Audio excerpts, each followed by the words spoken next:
আমাদের ঘরের ভিতরে পানি ঢুকে গেছে, খাটের উপরে বসে থাকতো, বাচ্চা কাচ্চা হলো, বিভিন্ন টেনশন আছে বুঝছেন নি। এমনকি বিভিন্ন রোগ দেখা দিই, জ্বর টর সর্দি কাশি, বিভিন্ন সমস্যায় ভুগতেছি আমরা।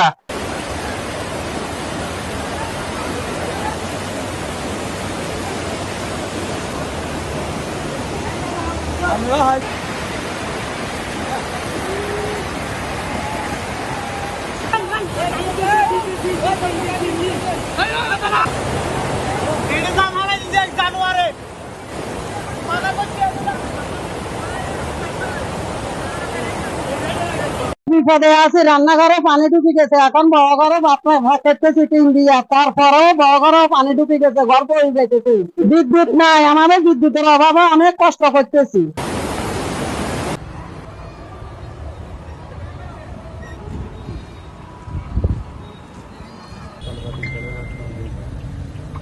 Short video